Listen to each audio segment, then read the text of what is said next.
Hello everyone. आप सभी का स्वागत है विनी साइंस क्लासेस में। मैं हूं आपका केमिस्ट्री मेंटोर राजकुमार सैनी। जैसा कि आप सभी को पता है, हमने एनसीईआरटी केमिस्ट्री की वन शॉट डिटेल वीडियो में सीरीज स्टार्ट कर रखी है, जिसके क्रम में अपने हेलो एल्केन और हेलो एरीन ऑर्गेनिक का 12th क्लास का चैप्टर हम कंप्लीट कर चुके हैं और हमने alcohol phenol ether chapter start किया था, जिसकी 2 वीडियो मैं ऑलरेडी बना चुका हूँ। अगर आप डायरेक्ट इस वीडियो पे आए हैं तो प्लीज कृपया करके वो 2 वीडियो देख लेना पहले। आज हम बनाएंगे इसका पार्ट थर्ड। होप सो आज इस लेक्चर में मैं इस वीडियो को कंप्लीट कर दूंगा, नहीं तो अगले अगले पार्ट में तो पक्का कर ही दूंगा। एक मिनट, अब सुनो।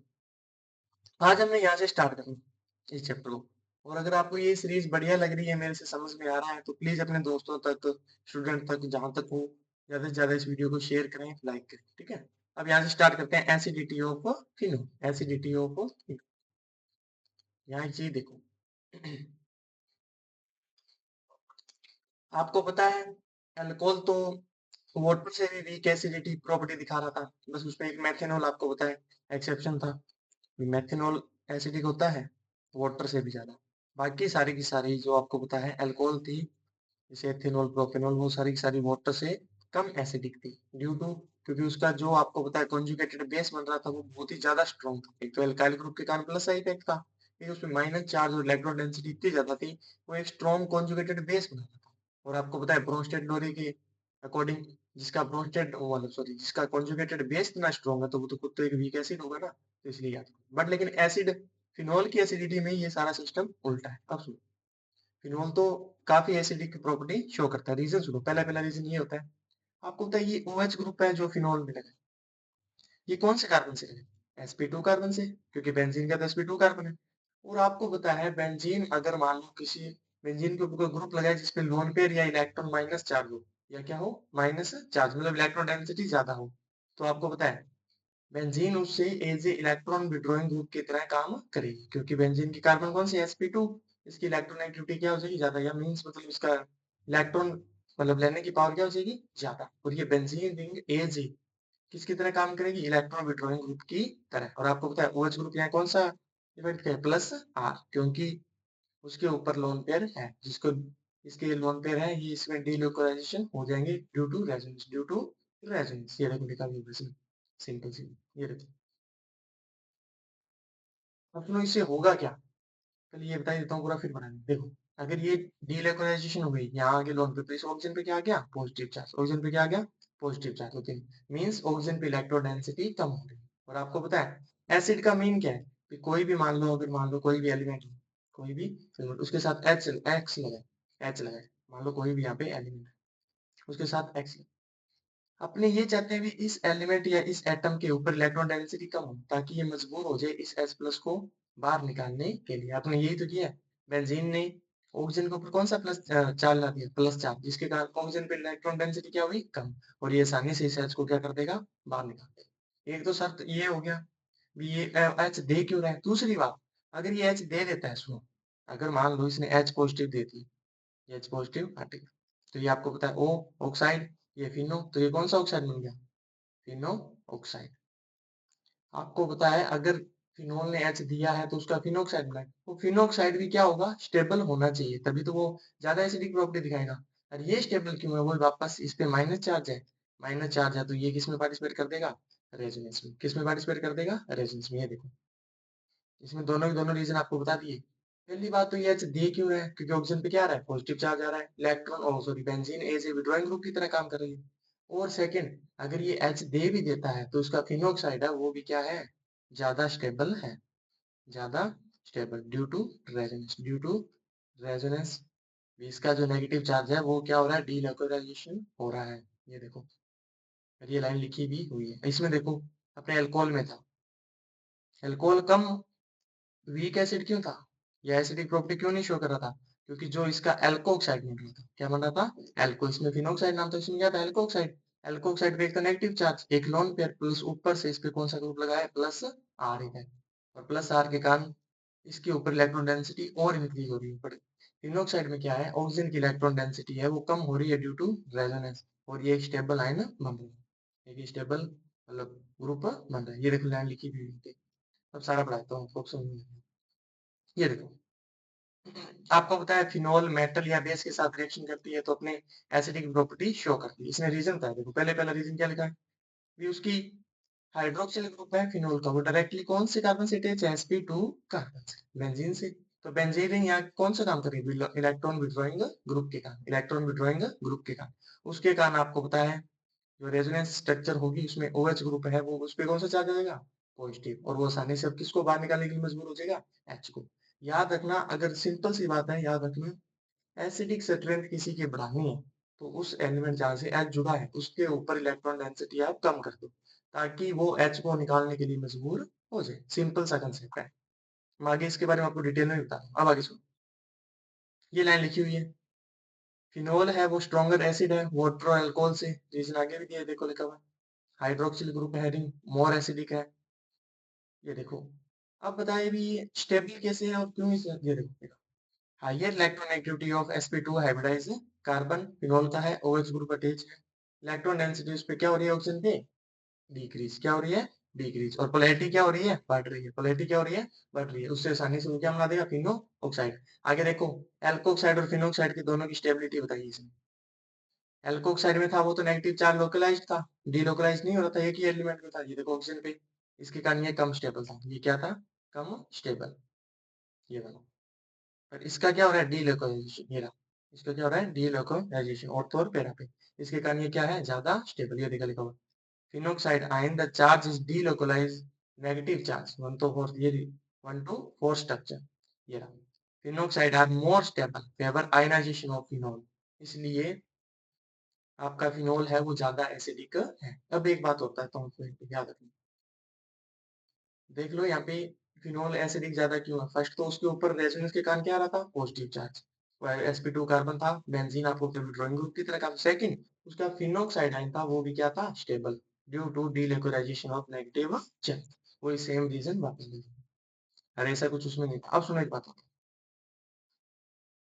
किसी की भी एसिडिक स्ट्रेंथ, याद रखो एसिडिक स्ट्रेंथ डायरेक्टिंग, मतलब डायरेक्टली प्रोपोर्शनल होती है इलेक्ट्रॉन विड्रॉइंग ग्रुप। अभी बताया आपको, क्योंकि इलेक्ट्रॉन विड्रॉइंग ग्रुप आएगा तो वो इलेक्ट्रॉन डेंसिटी कम कर देगा। ये देखो जैसे फिनोल है, इस पे और एच है, बेंजीन तो है ही, अगर इस पे एक होगा नाइट्रो ग्रुप होती है, नाइट्रो आपको पता है स्ट्रॉन्ग इलेक्ट्रॉन विड्रॉइंग ग्रुप है, ये इस पूरी रिंग पे इलेक्ट्रॉन डेंसिटी को क्या कर देगा, कम। और तो इससे ऑक्सीजन पे भी इलेक्ट्रॉन डेंसिटी कम, और आसानी से क्या बाहर निकल जाएगा, एच। और याद रखना, एसिडिक स्ट्रेंथ है, एसिडिक स्ट्रेंथ, इसके उल्ट अगर डोनेटिंग ग्रुप लगा होता है यहाँ पे तो उसके क्या हो जाता है, इनवर्सली प्रोपोर्शनल, इनवर्सली प्रोपोर्शनल, जैसे इसमें दिया भी हो, ये देखो सिंपल सा दिया, अगर आप फिनोल पे नाइट्रो, क्योंकि ये इलेक्ट्रॉन विड्रॉइंग ग्रुप है, मेटा पे नाइट्रो, पेरा पे नाइट्रो, तो ये देखो पी के ए वैल्यू, ये याद रखना, पी के का मतलब क्या है, कि जिसकी वैल्यू लेस होगी, जिसकी वैल्यू लेस होगी वो मोर क्या होगा, एसिडिक, मोर क्या होगा, एसिडिक, बस आप इतना याद रखना, लेस पी के ए। और ये आपको बताइए हाई वैल्यू है, हाई पी के है तो ये क्या होगा, वीक एसिड, वीक एसिड, और ये मैं आपको बता चुका हूँ, इथेनॉल तो वाटर से भी कम एसिडिक होती है।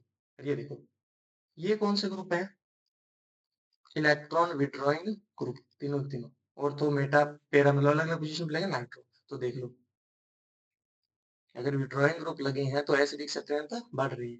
और ये देखो, ये इलेक्ट्रॉन डोनेटिंग ग्रुप या इलेक्ट्रॉन डेंसिटी बढ़ाने वाले ग्रुप लगे हुए, देखो CH3 वगैरह, तो इसके कारण ये देख लो इनकी एसिडिटी क्या है, कम, इनकी एसिडिक स्ट्रेंथ क्या है, कम। और ये फिनोल दिया ही हुआ है, फिनोल के ऊपर अगर आप इलेक्ट्रॉन विड्रॉइंग ग्रुप लगा रहे हो तो उसकी एसिडिक स्ट्रेंथ तो बढ़ रही है, अगर आप उसके ऊपर इलेक्ट्रॉन डोनेटिंग ग्रुप लगा रहे हो तो उसकी एसिडिक स्ट्रेंथ ज्यादा होगी। और यहाँ देखो सबसे ज्यादा पैरा वाला है, पैरा वाला आपको पता ही होगा, ये फिनोल है, वो प्लस आर इफेक्ट के साथ साथ माइनस आई इफेक्ट भी दिखाती है, क्योंकि उसकी इलेक्ट्रोनेगेटिविटी क्या होती है, ज्यादा। तो ऑर्थो के ऊपर ये इलेक्ट्रॉन डेंसिटी को थोड़ा सा ऑक्सीजन क्या कर देगा, कम, और पैरा पे कम नहीं कर पाएगा, ये देखो। इसलिए पैरा नाइट्रोफिनोल है, उसकी एसिडिक स्ट्रेंथ सबसे ज्यादा, और मेटा वाले की तो सबसे कम होगी इन दिनों के कंपेयर में। क्यों, क्योंकि मेटा पे तो आपको पता है रेजोनेंस में कोई भी नेगेटिव चार्ज नहीं आ रहा, तो ज्यादा उसका इफेक्ट नहीं पड़ेगा। ये लाइन इसने बताया है। अगर फिनोल पर अगर अपने अलग-अलग सब्स्टिट्यूट फिनोल अगर अपन दे रहे हैं तो इलेक्ट्रॉन विथड्रॉइंग ग्रुप लगाएंगे, देखो नाइट्रो वगैरह, तो उसकी एसिडिक स्ट्रेंथ क्या होगी, ज्यादा होगी, एसिडिक स्ट्रेंथ क्या होगी, ज्यादा, और ऑर्थो और पैरा भी ज्यादा होगी। ये इसने बता दिया, क्यों, क्योंकि इफेक्टिव डिकोलाइजेशन नेगेटिव चार्ज को आपको बताया, यहाँ पे नेगेटिव चार्ज है ऑर्थो पे और पैरा पे, और यहाँ अगर आप इलेक्ट्रॉन विथड्रॉइंग ग्रुप लगा रहे हो तो बेंजीन के ऊपर या पूरी फिनोल के ऊपर इलेक्ट्रॉन डेंसिटी क्या हो जाएगी, कम। याद रखो। और ये इसको स्टेबिलिटी भी प्रोवाइड करवा रहे हैं तरीके से। ये देखो सब्स्टिट्यूट लगा, अगर आपने एल्काइल ग्रुप सब्स्टिट्यूट कर दिए, मींस जो प्लस आई इफेक्ट दिखाते हैं या इलेक्ट्रॉन डेंसिटी इंक्रीज कर रहे हैं, तो उसके कारण उसके देखो ये लिखा डिक्रीज द एसिडिक स्ट्रेंथ, और ये लिखा भी हुआ है क्रीसोल, क्यों भाई लेस एसिडिक स्ट्रेंथ है फिनोल से, क्यों, क्योंकि वहां पे कौन सा ग्रुप लगा है, CH3। देखो ये बताइए, देखो सिंपल सा, एक तो ऑर्थो क्रीसोल मतलब ऑर्थो पोजीशन पे CH3 लगा दो, ये फिनोल, ऑर्थो का मतलब ऑर्थो पे लगा दो, मेटा का मतलब मेटा, पेरा पे मतलब पेरा पे, CH3 आपको पता है यहाँ पे इलेक्ट्रॉन डेंसिटी क्या करेगा, ये प्लस आई इफेक्ट के कारण या हाइपर कॉन्जुगेशन के कारण इस पे क्या करेगी, इलेक्ट्रॉन डेंसिटी इंक्रीज। आगे सुनो क्वेश्चन बिल्कुल सिंपल सा।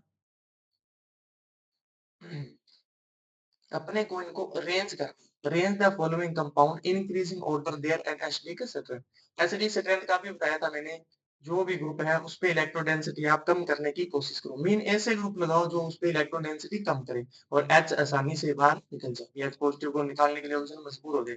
तो यहाँ देखो सिंपल सा नहीं, इसमें देखो सीधे कराता हूँ, अगर फिनोल पे 3 नाइट्रो ग्रुप लगाओगे तो आपको पता है 3 नाइट्रो ग्रुप लगाओगे तो 3 का तो बहुत ही ज्यादा इलेक्ट्रॉन विथड्रॉइंग ग्रुप के कारण उस पे इलेक्ट्रॉन डेंसिटी कम हो जाएगी फिनोल पे, तो आसानी से। इसमें कितने नाइट्रो लगे हैं, 2 नाइट्रो, तो सबसे पहले कौन सा आ गया, 3 वाला, दूसरा 2 वाला, इसमें कितने नाइट्रो ग्रुप लगे, एक।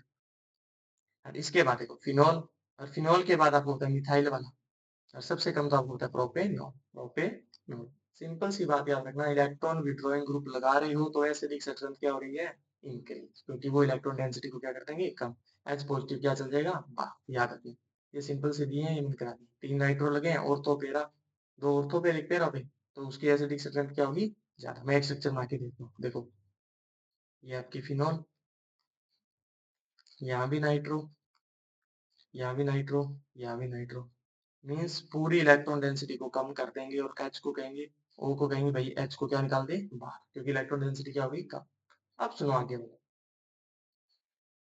एस्ट्रीफिकेशन, एस्ट्रीफिकेशन आपने छोटी क्लास में किया था, 10th क्लास में किया होगा, 11th क्लास में किया होगा, देखो मान लो ये एल्कोहल है, ये आपका कार्बोक्सिलिक एसिड, ये आपका क्या है, कार्बोक्सिलिक एसिड। अगर आप इसका H बार निकाल रहे हो, इसका OH, तो ये क्या बार निकल गया, H2O, H2O बार, तो बना क्या, R C double bond O R, इसे बोलते हैं एस्टर ग्रुप, इसे क्या बोलते हैं, एस्टर ग्रुप। और एस्टर ग्रुप बनता है उसको क्या बोलते हैं, एस्ट्रीफिकेशन, एस्ट्रीफिकेशन। ये आप दोनों से बना सकते हो, अल्कोहल और फिनोल की रिएक्शन आप कार्बोक्सिलिक एसिड के साथ करा लो, चाहे चाहे एसिड क्लोराइड, एसिड क्लोराइड क्या होता है, R C double bond O C L, ये ऐसे ब्रेक होगा, सी एल एच के साथ बार, ये पूरा ग्रुप उसके साथ, एक एसिल, एसिड एंड हाइड्रेट, ये होता है, तो हम ब्रेक करना कैसे ब्रेक करते हैं, एसिड एंड हाइड्रेट मतलब C double bond O, C double bond O, ये भी ऐसे ब्रेक होगा, ये पूरा ग्रुप एस्टर बना लेगा उसके साथ जुड़ के, ये एच के साथ वहां होके एसिडिक एसिड, देखो यहाँ ब्रेक से लिखी हुई, फिनोल ले लो, चेल को ले लो, उसके कार्बोक्सिलिक एसिड के साथ रिएक्शन कराओ, ये OH बार, ये H बार, तो ये आपका क्या बन गया, एस्टर, और ये पानी बार। ये था एस एसिटिक एसिड, ये कार्बोक्सिलिक एसिड, ये क्या एसिड एंड हाइड्रेट, ये बन गया आपका एस्टर, ये भी मिलता है, ये देखो ऐसे टूटेगा, इसके साथ आपको पता है ये ग्रुप लग गया, आर ओ ग्रुप, RCOW, ये वाला।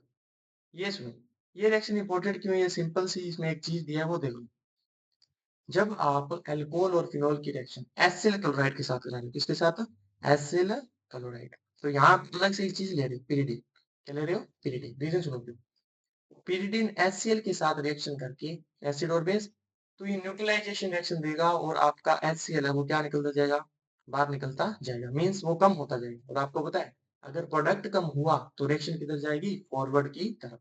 लेस्टर्जी का प्रिंसिपल था यही, तो आपने सुना होगा रूल, सिंपल सा रूल था कि अगर प्रोडक्ट कम हो रहा है तो रिएक्शन उस डायरेक्शन में जाने की कोशिश करेगी जिस उस प्रभाव को क्या करते हैं, कम। वो प्रोडक्ट कम हो रहा है तो रिएक्शन किधर जाएगी, फॉरवर्ड डायरेक्शन में। ये सिंपल सा लिखा होगा, ये देखो यहाँ लिखा भी है।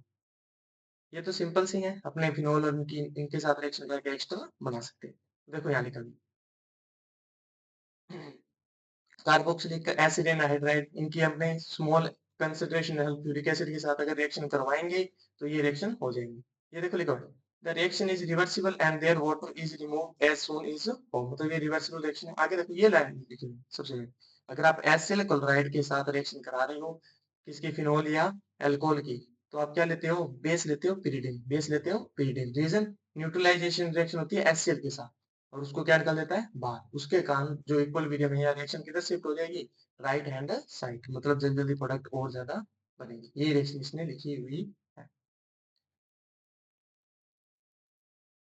अब सुनो, अगर CH3 C डबल बॉन्ड ये ग्रुप जो तो इसे बोलते हैं एसिटिलेशन, एस्टिलेशन, मतलब CH3 C double bond O group, ये ग्रुप ये आपको पता है एसिड एनाइड्राइड ग्रुप है, होता है एकदम। देखो ये कैसे टूटेगा, ये है एल्कोहल, ये है एल्कोहल, ये आपका एसिड एन हाइड्राइड। अब पता है एसिड एन हाइड्राइड ऐसे टूटेगा, CH3 C double bond O CH3 CH3, ये ग्रुप तो एसिटिक एसिड बन गया, CH3 C डबल बॉन्ड चेरा, और ये पूरा CH3 डबल बॉन्ड O, इस ग्रुप को बोलते हैं एसिड, एसिड ग्रुप, क्या बोलते हैं एसिटिल ग्रुप। और इस ग्रुप के जुड़ने को क्या बोलते हैं एस्टिलेशन, ये देखो लिखा हुआ, मतलब एस्ट्री बन गया, ये एसिड एनहाइड्राइड, ये अल्कोहल, ये क्या है अल्कोहल, ये देखो इसे बोलते हैं एसिटाइल सैलिसिलिक एसिड। सुनो सैलिसिलिक एसिड क्या था, जब फिनोल मतलब मान लो बेंजीन के ऊपर कार्बोक्सिलिक और अल्कोहल ग्रुप लगा हो, और अगर उसके साथ, अब देखो यहाँ पे कार्बोक्सिलिक और ये कौन सा ग्रुप है एस्टर ग्रुप, कौन सा ग्रुप है ये एस्टर ग्रुप, ये दोनों ग्रुप लगे हो तो इसे बोलते हैं एसिड, एसिटाइल सैलिसिलिक एसिड। ये कार्बोक्सिलिक आपका बाहर कुछ नहीं, बस अल्कोहल और आपने एसिड एनहाइड्राइड जो ऊपर रिएक्शन थी वही सेम बन गई, और इस ग्रुप को एसिटाइल बोलते हैं। तो ये ग्रुप बन रहा है इसलिए इसको क्या बोल दिया एसिटिलेशन, एस्टिलेशन। ये देख रहा बाकी मन तो एस्टर है पर ये जा रहा है इसलिए इसको बोल दिया एस्टिलाइजेशन। अब सुनो आगे क्या, इस इस प्रोडक्ट को एस्प्रिन बोलते हैं, क्या बोलते हैं एस्प्रिन। आपने नाम सुना होगा डिस्प्रिन एस्प्रिन, वैसे ही एस्प्रिन होती है वो दवाई, आप याद रखना, ये लिखा हो aspirin possess and analgesic anti inflammatory and antipyretic. Antipyretic का मतलब बुखार वगैरह, ये बुखार से आपको बचाएगी, फीवर वगैरह से काम आएगी। इन्फ्लामेटरी मतलब सोजन वगैरह, एनाल्जेसिक मतलब दर्द निवारक, दर्द निवारक मतलब पेन किलर, पेन किलर मतलब एस्प्रिन है वो आपकी किस किस में यूज हो रही है, पेन किलर में यूज हो रही है, फीवर में यूज हो रही है, इसलिए इसको क्या बोलते हैं एंटी। इन्फ्लामेटरी मतलब सोजन वगैरह होती है तो उसमें ये आपके यूज हो जाती है। अब सुनो, इतनी देर अपने जो रिएक्शन की है उसमें ढूंढ रहा था H बॉन्ड, मतलब ये ROH, ये ब्रेक होता है, रेड ले लेते हैं कोई और कलर ले लेते हैं, ये बॉन्ड ब्रेक होता है। अब अपने जो भी रिएक्शन करेंगे उसमें कौन सा बॉन्ड ब्रेक होगा, ये समझा भाई, ये देखो अब जितनी भी रिएक्शन करेंगे उसमें ये कार्बन ऑक्सीजन बॉन्ड ब्रेक होगा, ये लाइन लिखी reaction involving cleavage of carbon oxygen bond in the alcohol. अब जितनी भी रिएक्शन करेंगे, और ये रिएक्शन आपको पता है अपने हेलो एल्केन और हेलो एरिन में की थी, सिंपल सी रिएक्शन है ये। अगर आप अल्कोहल की, अगर आप अल्कोहल की अलग अलग हेलोजन एसिड के साथ रिएक्शन करवा रहे हो, हेलो एसिड के साथ रिएक्शन करवा रहे हो, तो अब होता है ये आरओएस था, सिंपल सा पहले रिएक्शन सुनो, ये कोई भी एच एक्स, ये कोई भी एच एक्स मिलता है, तो आपको बताइए ये H2O बार, मन क्या रहा था आर एक्स प्लस H2O, और इसके लिए आपको पता है अलग अलग यहाँ पे आप रिएजेंट ले सकते हो, अलग अलग रिएजेंट ले सकते हो, जिसमें अपने सबसे पहले ये भी किया था एक concentration HCl and an hydride ZnCl2, इसको याद है ना क्या बोलते हैं ल्यूकास रिएजेंट, ल्यूकास रिएजेंट। और ये रिएक्शन इंपोर्टेड क्यों है, ये रिएजेंट इंपोर्टेड क्यों है, इसे ल्यूकास टेस्ट भी बोलते हैं, क्यों, क्योंकि ये 1 डिग्री 2 डिग्री 3 डिग्री अल्कोहल के साथ अलग अलग ऑर्डर में रिएक्शन मीन्स भी अलग अलग इनकी क्या बोलते हैं उसकी स्पीड है।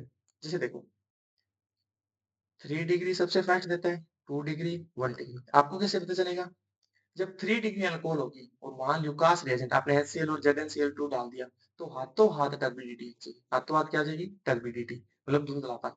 2 डिग्री रिएक्शन करेगी तो उसको 2 या 10 मिनट आपको रिएक्शन करने में लगेगी, धुंधला बनाने में लगेगी। 1 डिग्री तो रूम टेम्परेचर पर रिएक्शन भी नहीं देगी, उसको क्या करना पड़ेगा अलग से गर्म।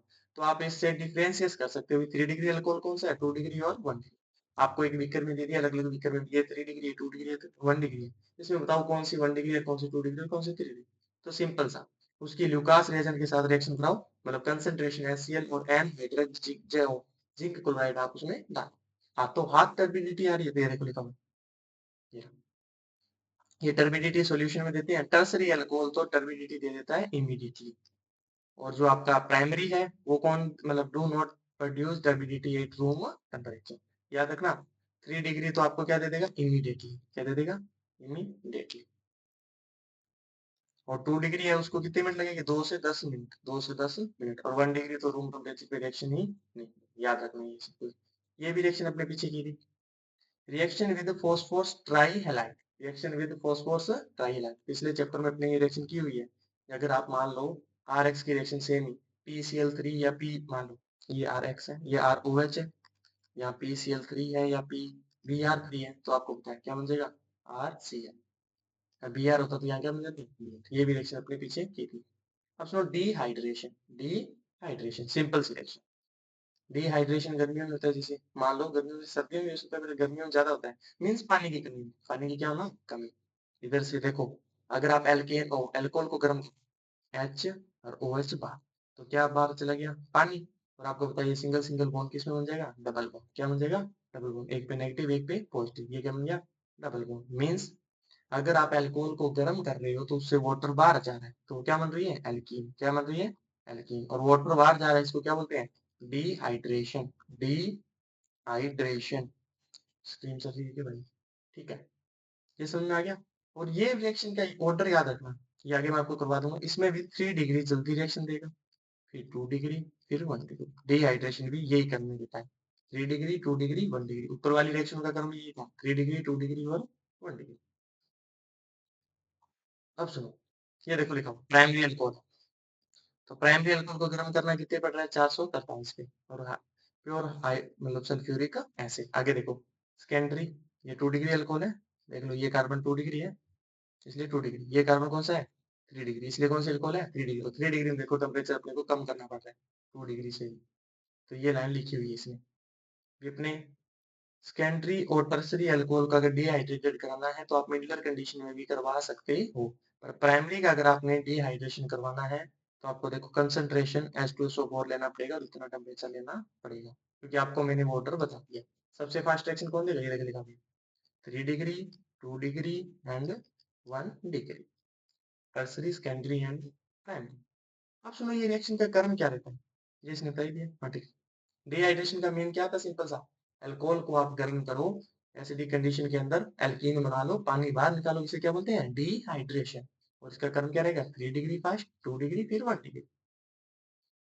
अब सुनो मैकेनिज्म, क्या सुनो, मैकेनिज्म इसका, ये सिंपल सा मैकेनिज्म है इसका, डिहाइड्रेशन का। चलिए यहाँ ये तो लाइन लिखी थी आपने। और 3 डिग्री फास्ट रिएक्शन क्यों दे रही है, सुनो, क्योंकि इसमें ना कार्बन के टाइम मिलता है, और आपको पता है कार्बन के टाइम सबसे ज्यादा स्टेबल कौन सा होता है, 3 डिग्री। क्योंकि कार्बन के टाइम 3 डिग्री है, उसमें 3 एल्काइल ग्रुप है, और तीनों के तीनों आपको पता है प्लस आई इफेक्ट दिखाएंगे। तो इसके कारण ये स्टेबल है, और जिसका आपको पता है इंटरमीडिएट स्टेबल है, तो उसका प्रोडक्ट भी क्या बनेगा, स्टेबल। प्रोडक्ट भी क्या बनेगा, स्टेबल। अब आगे सुनो, ये लाइन बस सिंपल सी थी, टर्सरी कार्बन के टाइम है वो मोस्ट स्टेबल होते हैं, इसलिए इनका सेकेंडरी और प्राइमरी के कंपेयर में इजिस्ट क्या हो जाता है, डिहाइड्रेटेड। डिहाइड्रेट, ये सिंपल बेसिक कंसेप्ट है।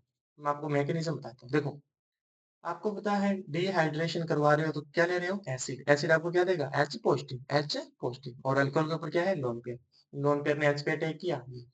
और आपको याद रखना हमेशा, ना तो ऑक्सीजन प्लस बर्दाश्त करता है और ना 3 इलेक्ट्रॉन। तो ये प्रोटोनेटेड अल्कोहल बन तो गया, बट ये स्टेबल नहीं है। और ये ग्रुप अब जल्दी जल्दी से क्या जाना चाहिए, सबसे पहले क्या बना है, प्रोटोनेटेड अल्कोहल। मीन्स प्रोटोन आपको पता है किसको बोलते हैं, H पॉजिटिव को। और एसिड H पॉजिटिव दे या प्रोटोन दे, एक ही बात, प्रोटोनेटेड अल्कोहल बना। अब आपको पता है ये तो कंपाउंड स्टेबल है नहीं, तो ये ग्रुप सारा क्या आ जाएगा बाहर।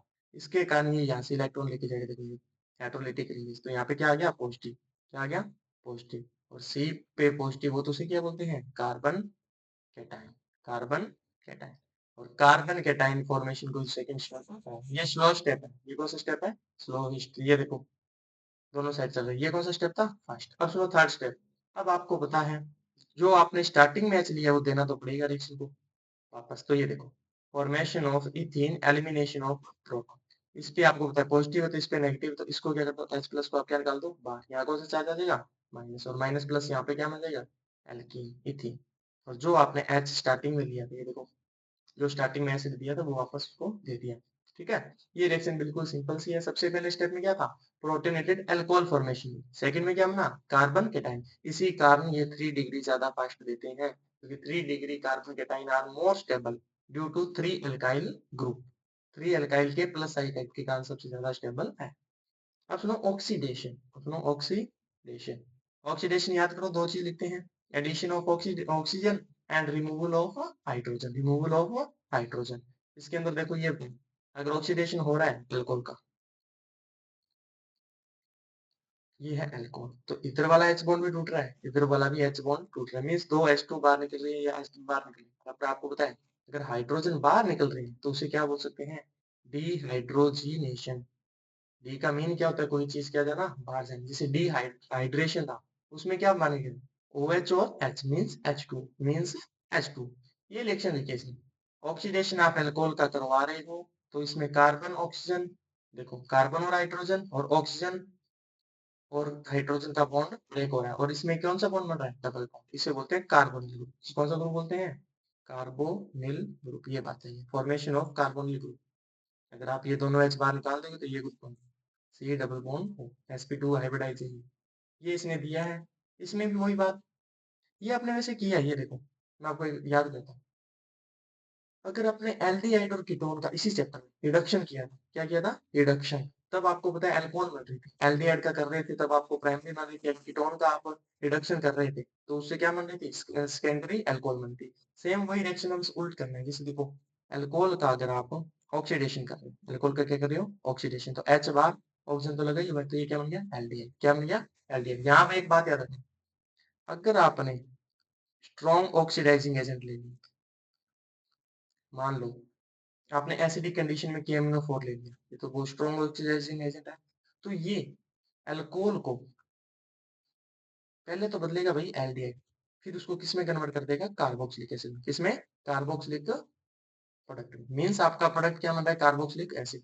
अब आप कह रहे हो मेरे को तो एल्डिहाइड का रिएक्शन रोक दो, तो ये स्ट्रॉन्ग है, तो आप यहाँ पे वीक ऑक्सीडाइजिंग एजेंट ले लो। आप यहाँ पे वीक ऑक्सीडाइजिंग एजेंट ले लो, ये देखो लाइन लिखी इसने बढ़िया से। अगर आप स्ट्रॉन्ग ऑक्सीडाइजिंग एजेंट के प्रेस में रिएक्शन करवा रहे हैं एसिडिक एसिडिफाइड पोटेशियम परमैंगनेट, तो ये क्या बनाता है? Carboxylic acid. डायरेक्टली अल्कोहल से डायरेक्टली क्या बना देगा? Carboxylic acid. अगर आपको भी रोकनी है मेरे को तो एल्डिहाइड प्रोडक्ट चाहिए, तो बस फिर याद रखना, ये दो याद रखना, एक तो पीसीसी, एक CrO3। CrO3 एनहाइड्रस मीडियम में CrO3, क्योंकि ये वीक ऑक्सीडाइजिंग एजेंट की तरह बिहेव करेंगे और आपको क्या बना के दे देंगे? एल्डिहाइड। ये लाइन चाहिए। अगर आपने अल्कोहल को, याद रखना, अगर अल्कोहल को सिर्फ एल्डिहाइड चाहिए प्रोडक्ट, वो कौन सा चाहिए प्रोडक्ट? सिर्फ एल्डिहाइड, तो याद रखना दो या तो CrO3 के टेंस में करवा लो और या करवा लेना PCC, pyridinium chlorochromate. Pyridinium chlorochromate, ये लाइन इसने लिखी हुई। अब सुनो, ये तो बिल्कुल सिंपल सा, सेकेंडरी अल्कोहल होगा तो आपको क्या मिल जाएगा? कीटोन, क्योंकि अपने कीटोन का रिडक्शन कराया तो सेकेंडरी अल्कोहल ही बन रही थी, तो इसके ऑक्सीडेशन कराएंगे, और वो बात CrO3 ले लो, CrO3। और 3 डिग्री अल्कोहल आपको बताया ऑक्सीडेशन रिएक्शन नहीं देंगे। Tertiary alcohol do not undergo oxidation reaction. अब आगे सुनो, अगर आप वेपर ले रहे हो प्राइमरी अल्कोहल का, सेकेंडरी अल्कोहल का और टर्शियरी अल्कोहल का, और आप उनको 573 केल्विन पे कॉपर की प्रेजेंस में गर्म कर, हीटेड कॉपर, कॉपर की प्रेजेंस में आप उसको क्या कर रहे हो? गर्म कर रहे हो, ये कॉपर गर्म ट्यूब के अंदर डाल रहे हो, तो देखो जो प्राइमरी अल्कोहल है वो किसमें चेंज हो गया? एल्डिहाइड में। ऑब्वियस सी बात है, ऑक्सीडेशन होगा।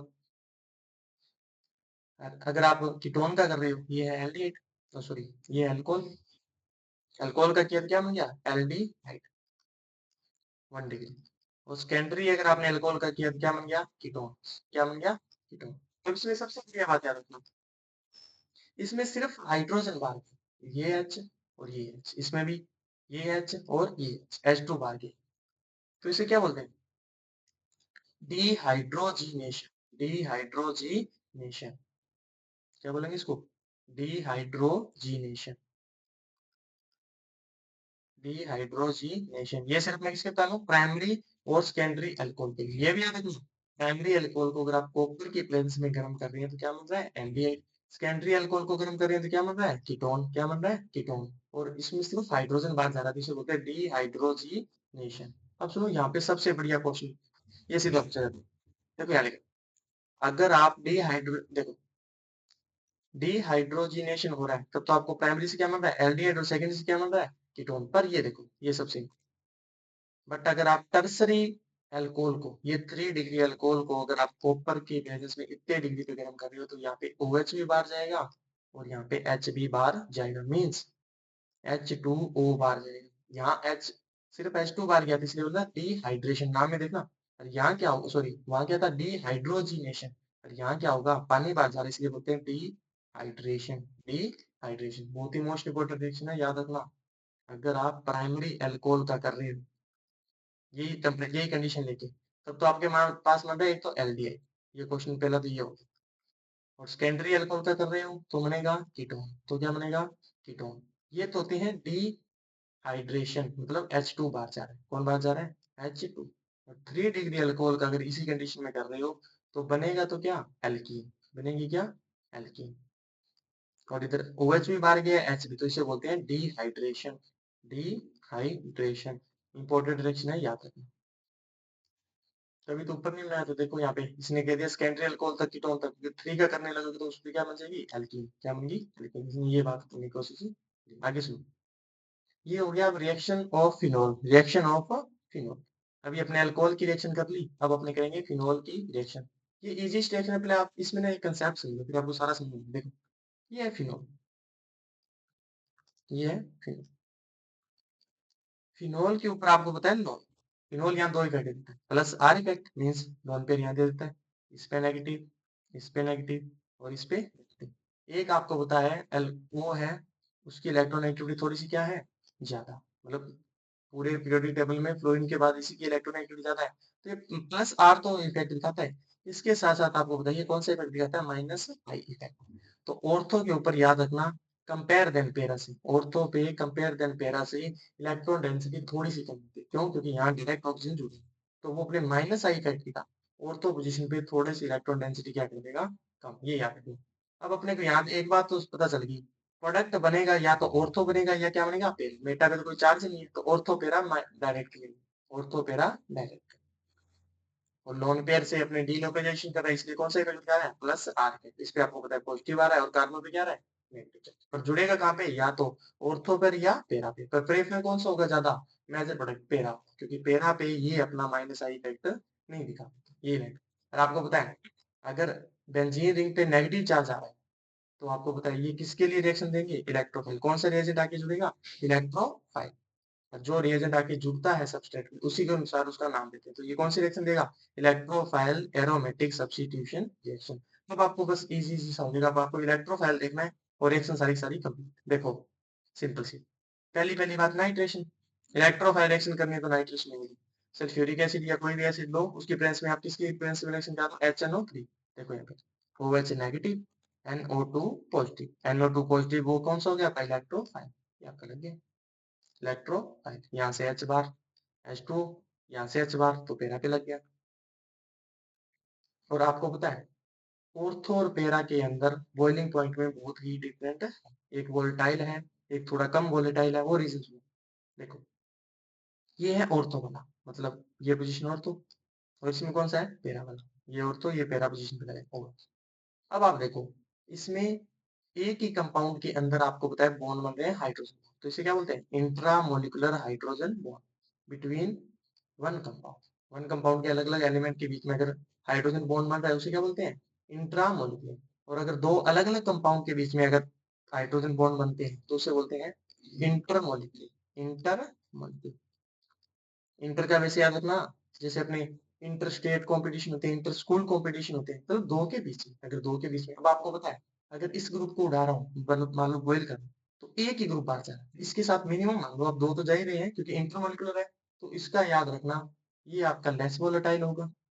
सॉरी, ये आपका फिर क्या होगा? Less volatile. ये क्या होगा, हाई वोल्टाइल, मीन्स इसका बॉइलिंग पॉइंट थोड़ा सा क्या होगा, ज्यादा। और ये लाइन इसने दी है, ये देखो बिल्कुल बढ़िया तरीके से। ये नाइट्रेशन तो आपको पता चल ही गया कि अगर आप डाइल्यूट डाइल्यूट नाइट्रिक एसिड ले रहे हो, लो टेम्परेचर ले रहे हो, तो आप ऑर्थो और पैरा पे नाइट्रोफिनॉल बना दो। आगे लिखा है ऑर्थो और पैरा आइसोमर है, उनको आप सेपरेटेड कर सकते हो, क्यों, स्टीम डिस्टिलेशन से, क्योंकि दोनों में वोलेटाइल मतलब वोलेटाइल में फर्क है। देखो एक में इंट्रामोलिकुलर के कारण है, एक में किसमें है, इंटरमोलिकुलर। और इंटरमोलिकुलर को आपको बॉइलिंग पॉइंट क्या है, ज्यादा, मतलब मीन्स क्या है, लेस वोलेटाइल, लेस वोलेटाइल। आगे रिएक्शन दी है, पहले ये बताता हूँ, ये मैंने पहले भी बताया था, याद करो। अगर एल्कोहल के ऊपर ऑर्थो पे भी नाइट्रो है, इधर भी नाइट्रो है, इधर भी नाइट्रो, तो इसे बोलते हैं पिक्रिक एसिड। क्या बोलते हैं, पिक्रिक एसिड। ये बनता कब है, जब आप एल्कोहल की रिएक्शन, वहां देखो कंडीशन क्या फर्क है, यहाँ अगर आपने डाइल्यूट HNO3 ली, तब तो रिएक्शन होगी ऑर्थो या पैरा वाले प्रोडक्ट बन जाएगा। और अगर यहाँ आपने कंसंट्रेशन मतलब एक्सेस अमाउंट ले लिया नाइट्रिक एसिड की, तो यहाँ पे देखना ऑर्थो पे भी लगेगा और पैरा पे भी लगेगा, 2,4,6 ट्राई नाइट्रोफिनोल, और इसे क्या बोलते हैं, पिक्रिक एसिड। अब एक याद रखना, पिक्रिक एसिड एक स्ट्रॉन्ग एसिड की तरह बिहेव करता है, क्यों, याद करो पीछे क्या था, nitro group, electron withdrawing group, 3 electron withdrawing group इसके साथ लगे हैं फिनोल पे, तो ऑक्सीजन पे बहुत ही कम इलेक्ट्रॉन डेंसिटी, और एच आसानी से क्या, हाँ ये देखो लाइन लिखी हुई, 2,4,6 trinitrophenol strong acid due to the 3 electron withdrawing group which facilitate the release of hydrogen ion। वो क्या करेंगे, फैसिलेट, जैसे टीचर होते हैं फैसिलेट, पता चल गया, किसी की सहायता करेंगे। नाइट्रो ग्रुप वैसे डायरेक्ट काम नहीं कर रहे, इनडायरेक्ट तो काम कर रहे हैं। तो बेंजीन पे इलेक्ट्रॉन डेंसिटी घटाई, ऑक्सीजन पे इलेक्ट्रॉन डेंसिटी कम, एच को क्या निकाल दिया, हाँ। और ये लाइन इसने दी हुई, देखो लिखो, nowadays picric acid is prepared treating phenol first concentration sulfuric acid convert it phenol to, ये इसने बताया कि अलग मेथड से भी अपने पिक्रिक एसिड को भी बना सकते हैं, सल्फ्यूरिक एसिड के साथ रिएक्शन कराओ, वो मतलब मान ले 2,4 से डाई सल्फ्यूरिक एसिड बनेगा, फिर उसकी नाइट्रिक एसिड के साथ रिएक्शन कराओ, ये इसने दूसरा मेथड दिया है, इससे भी आप ये रिएक्शन करवा सकते हो, ये लाइन लिखिए। अब आगे सुनो, ये आई थिंक आपको बैटरी समझ में आ गया, इलेक्ट्रोफाइल याद रखना, पॉजिटिव वाला के उसके ऊपर जुड़े। अब आपको ये बताना चाहिए इलेक्ट्रोफाइल कौन से होते हैं, इलेक्ट्रोफाइल का मीन है इलेक्ट्रॉन डेफिशिएंट ग्रुप, जिनके पास इलेक्ट्रॉन की क्या हो, कमी। न्यूक्लियोफाइल कौन से होते हैं, इसमें एज ए न्यूक्लियोफाइल काम कौन कर रहा है, इसमें फिनोल एज ए न्यूक्लियोफाइल काम करे, क्योंकि उसके कार्बन पे नेगेटिव चार्ज है, ऑर्थो और पेरा पर। रिएक्शन का नाम आपको पता है, जो रिएजेंट आगे जुड़ता है उसके नाम के ऊपर लेते हैं। अब बाकी सुनो, हेलोजिनेशन, हेलोजिनेशन का मीन हेलोजन ग्रुप का अटैच होना, हेलोजन ग्रुप का क्या होना, अटैच। हेलोजन ग्रुप आपको पता ही है, एक्स ग्रुप, Cl, Br वगैरह वगैरह। ये देखो, अगर आप फिनोल की रिएक्शन, अगर आप किसकी रिएक्शन, फिनोल की रिएक्शन CH2 ब्रोमियम के बेस पे करा रहे हो, तो ऑर्थो पे और पैरा।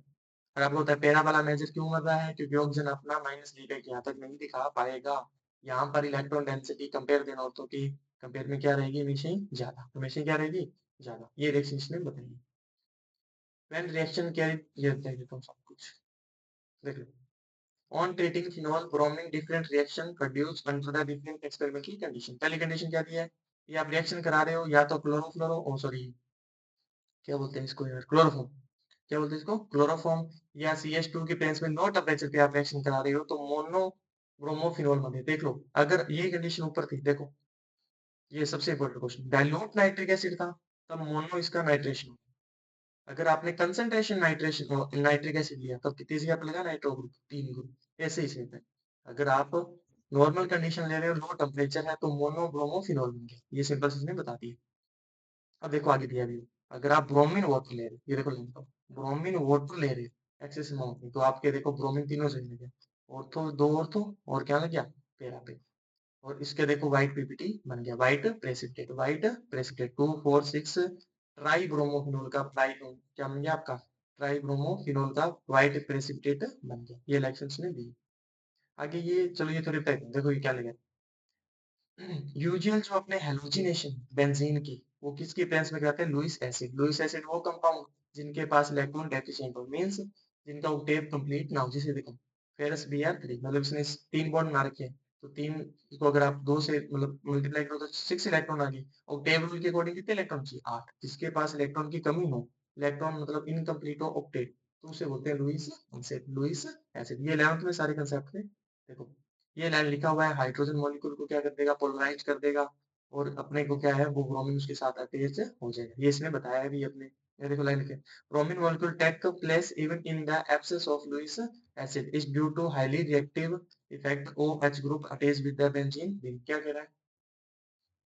अपने यूजुअली तो मान लो कोई ना कोई लुईस एसिड लेते हैं, और अगर अपने ब्रोमिनेशन करवा रहे हैं तो अगर आप ना भी लोगे तो भी रिएक्शन हो जाएगी। क्यों? क्योंकि OH ग्रुप है वो आपको पता है हाईली रिएक्टिव है। हाईली क्या है? रिएक्टिव। ये लाइन लिखी है इसने और ये बताने की कोशिश की। आगे सुनो, ये बिल्कुल सिंपल सिंपल से क्वेश्चन है, मैं आपको करवा देता हूँ सारे सारे। देखो, अपने को 3 मिथाइल फिनोल का मोनोनाइट्रेशन मीन, एक नंबर पे लगा है फिनोल और 3 पे क्या लगा है? मिथाइल। मान लो ये फिनोल, सॉरी, ये 1, ये 2, ये 3, ये फिनोल हो गया।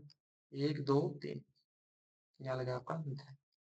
पहले ये देखो, रिएक्शन करवानी किसकी? मोनोनाइट्रेशन करवाना है, मीन्स डाइल्यूट HNO3 के साथ रिएक्शन करवा दो, क्योंकि एक बार एक जोड़ना। तब देखो पोजीशन तो ये भी खाली है, ये भी खाली है, ये भी खाली है। यहाँ पे प्रोडक्ट कम है क्योंकि ये भी बल्कि ग्रुप, ये भी बल्कि ग्रुप। तो ये वाला, ये देखो, आप या तो सिर्फ पैरा पे लगा दो या ऑर्थो वाले इधर पे नहीं लगाए, इधर लगाए। इधर क्यों नहीं लगाया? पता चल गया ना क्यों? क्योंकि यहाँ ये भी बड़ा ग्रुप और ये भी बड़ा ग्रुप, ये याद रखना। ये तो प्रोडक्ट ये भी बना सकता है, ये प्रोडक्ट इसने नहीं बना के दिखा दिया। ये 2 प्रोडक्ट आप ज्यादा प्रेफर करोगे, ये बहुत ही कम है। अब सुनो, डाइनाइट्रेशन करवाना है वापस इसी की, वापस वही बात, यहाँ फिर नहीं जुड़ा। क्यों? क्योंकि ये भी बड़ा ग्रुप और ये भी क्या हो गया? बड़ा ग्रुप। तो यहाँ पे, और यहाँ पे देखो, इस वाले ऑर्थो पे जोड़ दिया और इस वाले पैरा पे। और तीसरा तो बिल्कुल सिंपल सा है, अगर आप फिनाइल मेथेनॉइट ले रहे हो मतलब ऊपर क्या लग रहा है? एस्टर ग्रुप, मेथे और सॉरी इथर ग्रुप है, एस्टर ग्रुप सॉरी। ये हो गया मेथेनॉइट, ये हो गया नाइट्रो। ऑर्थो पे नहीं क्योंकि बल्कि ग्रुप, ऑर्थो पोजीशन पे नहीं लगा, कहाँ लगा दिया आपने इसका? पैरा पे। बस ये तो सिंपल सा। अब सुनो, call base reaction. Call base reaction बिल्कुल सिंपल सिंपल रिएक्शन। आप 3 रिएक्शन आएगी यहाँ पे, कॉल बेस रिएक्शन, रीमन रीमन और बस ये रही। ये 2 रिएक्शन बहुत ही इंपॉर्टेंट है और सिंपल सी रिएक्शन है, कुछ नहीं करना इसमें। सीधा थ्योरी बढ़ाता हूँ आपको, सुन लीजिए, सीधा समझा देता हूँ, सुन। देखो, ये आपने ली फिनॉल, बस एक चीज याद रखना, कोलबे से आप वैसे याद रख लेना। मैं आपको एक ट्रिक बताता हूँ, जैसे मान लो कोलबे को ऐसे लिख लो, याद रखना, बस याद रखने के लिए। देखो, तो कोलबे COOH ग्रुप, इसमें ये ग्रुप होगा। बस एक जस्ट एक याद करने की ट्रिक जैसे बता रहा हूँ, ये आप कोलबे को ऐसे C से लिख लेना, CO आ जाएगा तो आपको याद रखिएगा इसमें कौन सा ग्रुप बनेगा? COOH ग्रुप, क्योंकि इसके आगे वाला जो है रेमन टिमर रिएक्शन, उसमें एल्डिहाइड ग्रुप बनता है साथ में। ये 2 रिएक्शन है, याद रखना। अब सुनो, ये फिनोल, ये आपको बताइए OH, मान लो इसे रिएक्शन कर लो फिर भी, तो ये बन गया सोडियम, ये फिनो ऑक्साइड, तो इसका नाम क्या हो जाएगा? Sodium Fino oxide. ये बहुत बार आपने कर लिया। अब इसकी रिएक्शन आप कराओ CO2 और H, CO2 के साथ रिएक्शन करते हैं, आप बोलेगा बनेगा कार्बोक्सिलिक एसिड। फिनोल के ऊपर अगर कार्बोक्सिलिक एसिड लगाओ, ये पीछे भी गया था, इसे बोलते हैं salicylic acid. 2 hydroxy benzoic acid, क्योंकि ये बेंजोइक एसिड हो गया, ये 1 पोजीशन, ये 2, 2 पे क्या लग गया? हाइड्रोक्सी। अब इसका प्रीफिक्स लगाया क्योंकि ये मेन ग्रुप, ये छोटा ग्रुप, इसका क्या लग गया? प्रीफिक्स। इसको आप ऐसे भी नाम दे सकते हैं। आप सुनो, रिमन टिमन में क्या था? ये रिएक्शन इंपॉर्टेंट क्यों है याद रखना, ये ना कार्बिन इंटरमीडिएट में, यहाँ पे इस पोजीशन, इसको बोलते हैं कार्बिन। बस और इसमें ज्यादा कोई मेन नहीं, कार्बिन इंटरमीडिएट। अब सुनो, इसमें वही रिएक्शन, ये आपके फिनोल क्लोरोफॉर्म की प्रेस में रिएक्शन कराओ, सोडियम हाइड्रोक्साइड, ये बन गया सोडियम फिनोक्साइड। और ये आपके लिखा हुआ है, ये रहा इंटरमीडिएट क्या बना है? Benzylic chloride, benzyl chloride. अब इसका आप हाइड्रोलाइसिस कर दो, प्लस यहाँ लग गया एल्डिहाइड, सोडियम हाइड्रोक्साइड के साथ रिएक्शन कराते, HCl बाहर, ये सारे सारे लगभग ग्रुप बाहर। यहाँ क्या लग गया? CHO। अब देखो, एसिड की प्रेजेंस में रिएक्शन कराई, ऊपर क्या आ गया? फिनोल, और यहाँ क्या बन गया? एल्डिहाइड। ये मैंने बताया था। इसमें देख लो मेन कौन बन रहा है? एल्डिहाइड साथ में बन रहा है। इसमें कौन बन रहा है? कार्बोक्सिलिक। उसका नाम क्या था? Salicylic acid. तो इसका नाम क्या होगा? सैलिसिलिक एल्डिहाइड, सैलिसिलिक एल्डी इंटरमीडिएट। ये सिंपल सी रिएक्शन है, याद रखना दोनों दोनों। इसे बोलते हैं रिमन टिमन रिएक्शन। कोलबे के अंदर याद रखना COOH ग्रुप बनेगा, इस K को आप C से याद रख लेना ताकि याद रह जाए। रिएक्शन दोनों दोनों सिंपल। अब सुनो, फिनोल को अगर आप जिंक डस्ट में नॉर्मल गर्म कर रहे हो, जिंक डस्ट में, तो कुछ नहीं करना भाई, आपको क्या है? ZNO, ZNO जिंक ऑक्साइड बार, ये आपकी बन जाएगी बेंजीन। ये आपकी बन जाएगी बेंजीन, H वापस इसमें लग गया C6H6। ऑक्सीडेशन, ऑक्सीडेशन ये रिएक्शन पिछले चैप्टर में भी थी, इसमें नहीं, 11th क्लास में। बिल्कुल सिंपल सा है। अगर आपने फिनोल का ऑक्सीडेशन कर दिया, फिनोल का क्या कर दिया ऑक्सीडेशन, सोडियम क्रोमेट के या एसिड एसिड की प्रेजेंस में सोडियम क्रोमेट, ये देखना लिखिए oxidation phenol chromic acid produce conjugated diketone. Diketone मतलब ऊपर भी कीटोन और नीचे भी कीटोन, इसे बोलते हैं बेंजोक्विनोन। बेंजोक्विनोन ऊपर भी कीटोन और नीचे भी, मतलब पैरा पोजीशन पे क्या हो डबल कीटोन, तो इसे बोलते हैं डाइकीटोनिक। इंपॉर्टेंट रिएक्शन है, सिंपल है वैसे, सिंपल सा। फिनोल का आप ऑक्सीडेशन करवाओ तो क्या बन जाएगा डाइकीटोन, उसे क्या बोलते हैं बेंजोक्विनोन, बेंजोक्विनोन। अब आपको ये इंटेक्स क्वेश्चन करवा देता हूँ। अल्कोहल तो आज कंप्लीट कर ही देते हैं, फिर इधर एक रहेगा छोटा सा, फिर उसको मत करो। देखो हम देखो यहाँ आपको ना अलग अलग रिएक्टेंट मान लो दिए, इनके आपने इनके साथ रिएक्शन, इसके साथ इसके साथ इसके साथ तीनों के साथ, हर एक की तीनों के साथ रिएक्शन करो। मैं आपको सिंपल से बताता जाता हूँ। पहले आपने ब्यूटेन की इनके साथ रिएक्शन, इसके साथ भी और इसके साथ भी। देखो ब्यूटेन वन, ब्यूटेन वन और सिंपल समझ लो, सॉरी ब्यूटेन, रिएक्शन तो बिल्कुल सिंपल सिंपल है। HCl प्लस ZnCl2, ये याद करो कौन सा था ल्यूकास रिएजेंट, कौन सा था ल्यूकास रिएजेंट। और ये 1 डिग्री अल्कोहल, आपको पता है 1 डिग्री अल्कोहल ल्यूकास रिएजेंट से रूम टेम्परेचर पे रिएक्शन नहीं देगी। या टेम्परेचर तो दिया नहीं, पर अपने नॉर्मल कंडीशन मान के चलते हैं। अगर यहाँ अगर मान लो रूम टेम्परेचर, तो आप ये लिख दोगे कि रूम टेम्परेचर पे रिएक्शन नहीं होगी, नो रिएक्शन।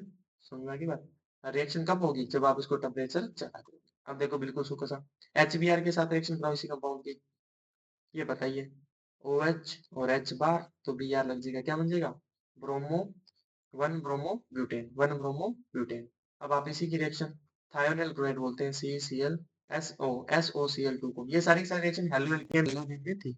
अब आपको बताया क्या लग जाएगा वापस Cl, तो ये क्या बन जाएगा 1 क्लोरो ब्यूटेन, 1 क्लोरो ब्यूटेन। इसकी तो आपने तीनों रिएक्शन कर दी, इसकी तो आपने तीनों रिएक्शन कर दी। बी लुकास रिएजेंट के साथ तो इसकी रिएक्शन हो नहीं सकती, क्योंकि ये कौन सा है प्राइमरी अल्कोहल, रूम टेम्परेचर पे नहीं हो सकती, अगर टेम्परेचर ज्यादा करे तो हो जाएगी। HBr मींस क्या है, इसकी अगर आप इसके साथ रिएक्शन कराओ तो यहाँ Cl जुड़ जाता, अगर होती है रिएक्शन तो। HBr है तो Br लग जाएगा Cl। अब देखो इसकी, अब आपका दूसरा कंपाउंड कौन सा दिया है 2 मिथाइल ब्यूटेन 2 मतलब 4 कार्बन है, और इसी पे OH लगा है, और इसी पे क्या लगा है, सॉरी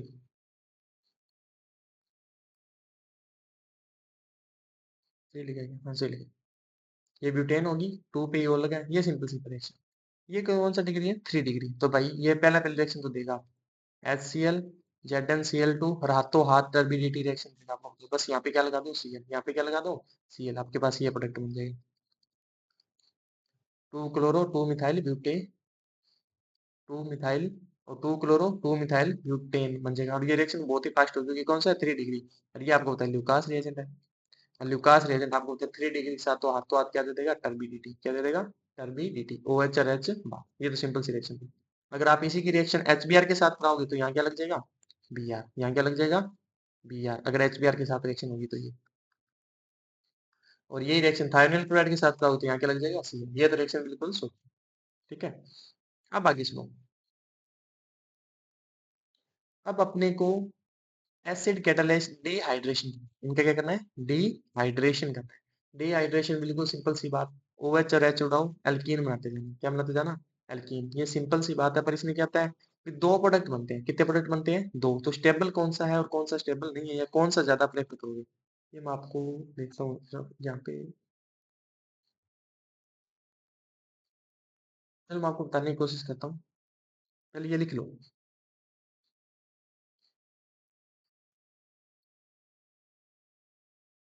1 मिथाइल साइक्लोहेक्सेनोन, वन पहले साइक्लोहेक्सेन लिखो, ये होगी आपकी साइक्लोहेक्सेनोन, और इसी पे क्या लगा है मिथाइल, इसी पे क्या लगा है मिथाइल। देखो ये रिएक्शन आपने करानी है H प्लस की प्रेजेंस में, मतलब डिहाइड्रेशन, OH और H को बाहर निकालो। देखो दो कंडीशन हो सकती है, एक तो H ये बाहर जाएगा, एक तो H ये बाहर, और एक इसका H बाहर, OH ये बाहर ये H, मान लो एक प्रोडक्ट तो बनता ही, सॉरी CH3, और यहाँ क्या आ जाएगा डबल बॉन्ड, यहाँ क्या आ जाएगा डबल बॉन्ड, एक प्रोडक्ट आपके पास इस CH3 का भी जा सकता है, एक प्रोडक्ट बनेगा ये। बट आप बताना इन दोनों में से कौन सी ज्यादा प्रेफर, ये बनेगा मेजर प्रोडक्ट और ये बनेगा माइनर। बिल्कुल सिंपल सा था, याद रखना। एच और ओ एच आपने बाहर निकालना है, मतलब -H2 डिहाइड्रेशन करना था, तो सिंपल सी बात है, ये ज्यादा प्रेफर है, ये ज्यादा। आगे वाले ब्यूटेन वन है, ब्यूटेन वन, और ये सिंपल सी, देखो ये आपके पास ब्यूटेन, इसके भी दो, एक तो ओ एच ये और एच इसका, एक इसमें क्या है, यहाँ पे आपको पता है कार्बन कैटायन बनेगा, तो ये शिफ्ट हो जाएगा एच, तो इसका, और याद करो दो प्रोडक्ट है, मैं आपको प्रोडक्ट बताता हूँ, फिर ये एल्कीन ज्यादा बनेगी कि ये एल्कीन, एल्कीन ही बनती है, तो बताओ इन दोनों में से कौन सी, आपको पता है ये एल्कीन ज्यादा प्रेफर होगी ड्यू टू ज्यादा एल्काइल ग्रुप, और ये होगा कब, जब शिफ्टिंग होगी, यहाँ कार्बन कैटायन बनेगा तो H पॉजिटिव इधर आ जाएगा, वो कार्बन कैटायन क्या हो जाएगा, शिफ्टिंग, हाइड्रोजन शिफ्टिंग होती है उसको। ठीक है, ये सिंपल है। अब ये question, ortho para nitrophenol are more acidic than phenol, ये मैंने आपको करवाया था, क्योंकि फिनोक्साइड बनेगा, फिनोक्साइड बनेगा, उसके ऊपर आपको बताएं, सिंपल सा, ये देखो ये फिनोक्साइड बन गया, इसमें नेगेटिव चार्ज भी है, ओ पे और लॉन्ग पे भी। अगर आपने ऑर्थो और पेरा पे नाइट्रो ग्रुप लगाया, तो ये स्ट्रॉन्ग इलेक्ट्रॉन विड्रॉइंग ग्रुप है, तो इसकी इलेक्ट्रॉन डेंसिटी को क्या करते हैं, कम, और ये आपको पता है इसका नेगेटिव चार्ज है, वो किसमें पार्टिसिपेट कर देगा, डीलोकलाइजेशन हो जाएगा, और डीलोकलाइजेशन होने के बाद आपको पता है उसको स्टेबिलिटी प्रोवाइड करते हैं, स्टेबिलिटी क्या करते हैं, प्रोवाइड, ये रीजन लिखना है, ortho and para nitrophenol are more acidic than phenol, more acidic than phenol, reason आपको पता ही है, क्योंकि अगर आप इलेक्ट्रॉन विड्रॉइंग जितने ज्यादा ग्रुप लगाओगे, इलेक्ट्रॉन विड्रॉइंग ग्रुप, तो वो उसके नेगेटिव चार्ज को क्या कर देंगे, कम, इलेक्ट्रॉन डेंसिटी उस पर क्या कर देंगे, कम, और आसानी से क्या निकाल देगा, एसिड। ये मैंने बहुत डिटेल में आपको करवा दिया, ये दोनों के डायरेक्शन ऊपर दिए, टेमन टीमर रिएक्शन और कॉलबेज रिएक्शन। अब सुनो भाई, सम कमर्शियल इंपोर्टेड ऑफ एल्कोहल, अपने को इसमें दो ही अल्कोहल पढ़नी है, एक तो मिथेनॉल CH3 OH, वो भी थोड़ा थोड़ा, एक जिसको आप नॉर्मल पीने वगैरह में यूज करते हो, एब्सोल्यूट एथेनॉल भी बोलते, अल्कोहल भी बोलते हो, CH2,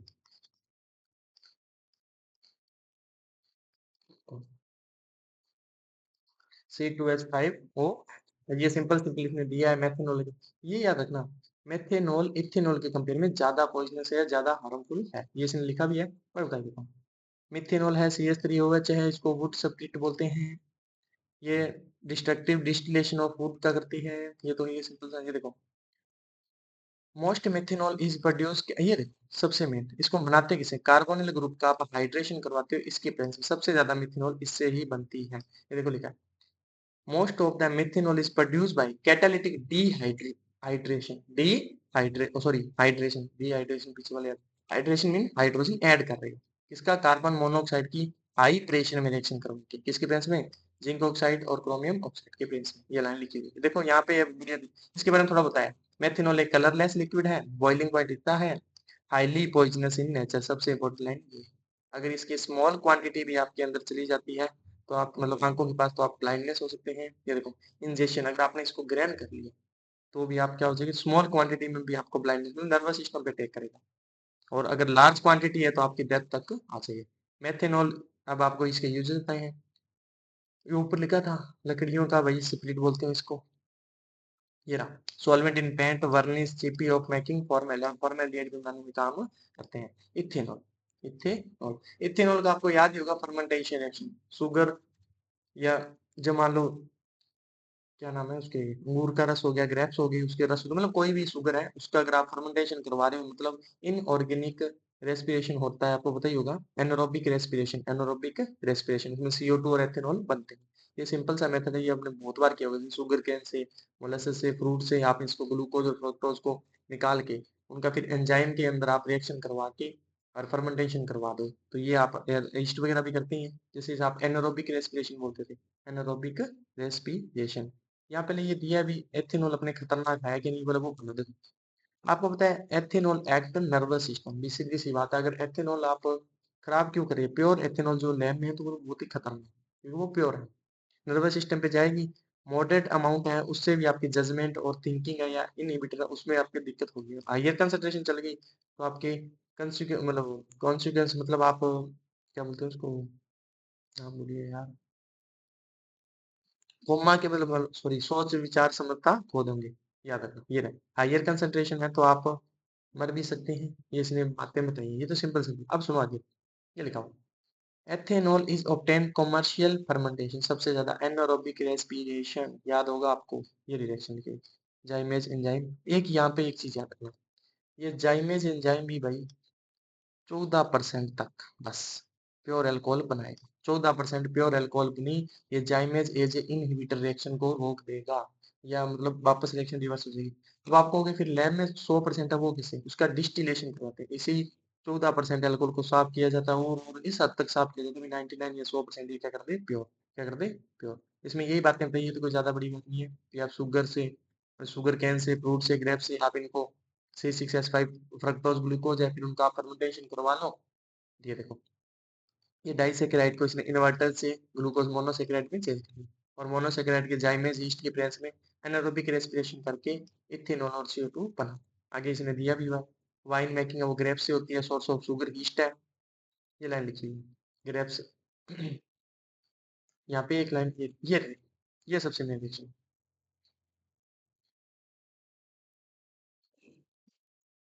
The action of Zymes inhibited 1% alcohol form exceed 14%, 14% alcohol बनते ही ये एंजाइम काम करना बंद कर देगा, एज ए इनहिबिटर करेगा। इफ द एयर, ये याद रखना, अगर एयर आपको भी मिलता है एनारोबिक रेस्पिरेशन, मेन इसमें एयर नहीं जानी चाहिए, अगर एयर चली गई एथेनॉल किस में कन्वर्ट हो जाएगा, एथेनोइक एसिड में। तो वो जो एल्कोहलिक टेस्ट है उसको टेस्ट को क्या कर देगा खराब, एल्कोहलिक टेस्ट को क्या कर देगा खराब। और एक याद रखना, जो कमर्शियल एथेनॉल बना रहे हो वो बहुत ही ज्यादा खतरनाक है, ये लिखा भी हुआ है, सीधा नर्वस सिस्टम पे अटैक करेगी, आपके मरने तक के मतलब चांस हो सकते हैं इसके कारण। इसको अब मतलब मान लो भी गलत यूज ना हो इसके कारण, इसमें ना कुछ डीनेचुरेशन कर देते हैं। डीनेचुरेशन मतलब उसकी नेचर है उसको थोड़ा सा खराब कर देंगे, या उसकी पहचान कर देंगे। जैसे मान लो ये रहा लिखा हुआ, ethanol is a colourless liquid है, वैसे तो पता चलेगा नहीं क्यों कलरलेस है, इसका बॉइलिंग पॉइंट क्या है 351। सॉल्वेंट इसका यूज करते हैं पेंट इंडस्ट्री में, preparation of number of carbon compound बनाते हैं इसे, और याद रखें टिंचर आयोडीन या सिर्फ आपकी खांसी जुकाम तो लगभग इनमें अल्कोहल ही यूज होता है। अल्कोहल कमर्शियल बहुत ही कमर्शियल वाइज बहुत ही ज्यादा यूज होता है। ये देखो लाइन लिखिए, the commercial alcohol is made unfit drinking by mixing. अब सुनो, जो कमर्शियल अल्कोहल बनाई है उसके यूज तो अलग है, वो पीने में तो यूज कर नहीं सकते आप क्योंकि वो तो प्योर है। तो उसमें आप डीनेचुरेशन करने के लिए भी उसको पता चल जाए भी ये पीने वाली अल्कोहल नहीं है, तो उसमें आप क्या मिला दो कॉपर सल्फेट, ताकि उसका कलर क्या हो जाए चेंज। और या उसमें पिरिडिन मिला दो, पिरिडिन में क्या आएगी स्मेल आएगी, तो उससे पता चल जाएगा कि ये अल्कोहल पीने लायक नहीं है, या उसको कोई भी पिएगा नहीं। इसे बोलते हैं डीनेचुरेशन। डीनेचुरेशन मीन आपने उस अल्कोहल की मतलब जो नेचर है उसको थोड़ा सा चेंज कर दिया, ताकि उसका कोई मतलब दुष्प्रभाव न हो, या उसका कोई और यूज। ये हो गया कंप्लीट यहाँ तक। अब सुनो भाई, इथर इथर कराना है तो करा देता हूँ, एक ही क्लास में कंप्लीट हो जाएगा सारा आज का आज। ये अलग क्लास बनाए इसकी, देखते हैं। है तो इजी सा भाई सारा का सारा। चलो इतना होता है, आगे लास्ट क्लास में मिलेंगे, ठीक है। अगर आपको भाई मेरी मेहनत बढ़िया लग रही है, आपको समझ में आ रहा है, वैसे देखो एनसीईआरटी आई थिंक मैं एक एक वर्ड डिफाइन कर रहा हूँ, एक एक वर्ड डिस्क्राइब कर रहा हूँ, फिर भी चलो कमी रह जाए तो आप मेरे को फीडबैक देना, अच्छे अच्छे फीडबैक देना, फिर मतलब कमियां भी बताना, बढ़िया भी बताना। और अगर आप तक वीडियो पहुंच रही है तो प्लीज कमेंट करना, इसको लाइक करना, सब्सक्राइब करना, अपने दोस्तों तक पहुंचाना। और मैं उम्मीद कर मतलब आपके अकॉर्डिंग आप जो मेरे को कमेंट बोलोगे उसी अकॉर्डिंग मैं और चैप्टर बना दूंगा, ठीक है। Thanks for watching. मिलते हैं।